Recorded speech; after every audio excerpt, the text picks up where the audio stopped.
che servizi pubblici si possono offrire ai cittadini con questi tagli di bilancio? No, non si possono offrire servizi pubblici, questo purtroppo è un dato drammatico che è già cominciato a diventare un'attualità, sono già decine di migliaia di chilometri che sono stati tagliati dalle aziende perché è impossibile in queste condizioni poter erogare i servizi.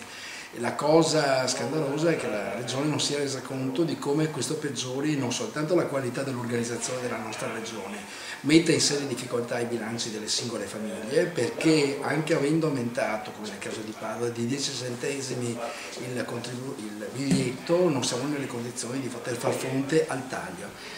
Altro elemento paradossale, nelle altre regioni non è avvenuto quanto sta avvenendo nel Veneto, ne ho parlato con moltissimi colleghi delle altre città, nonostante il Veneto sia la regione che è più virtuosa in assoluto. Ora si può razionalizzare ciò che è razionalizzabile, ma in questo caso si può solo tagliare servizi e significa penalizzare le persone, penalizzare il funzionamento delle città. Io mi auguro che se ne rendano conto perché il danno che sta provocando al Veneto è impressionante e rischiamo di diventare una regione sempre più che guarda, anziché al nord Europa, che guarda al nord Africa. Non ce lo meritiamo. Senta, la regione continua a dire che non mettono le mani nelle tasche dei veneti, che però si trovano biglietti, in questo caso degli autobus, ieri abbiamo sentito dei treni aumentati, devono pagare le medicine, cioè, come giudica questa politica? Siamo alla farsa perché appunto si dice non metteremo le mani in tasca dei cittadini come regione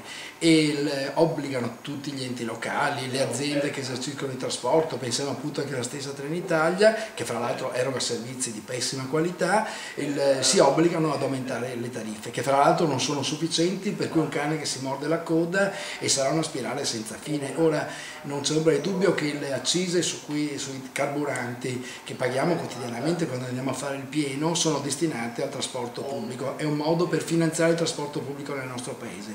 Le altre regioni le hanno messe a disposizione del trasporto pubblico, il Veneto le ha in parte distratte in altre direzioni, vanno restituite per il trasporto pubblico. Io penso che sia una questione, una condizione di sopravvivenza delle elementari regole del gioco ma anche dello spostamento delle persone nelle nostre città. Perfetto.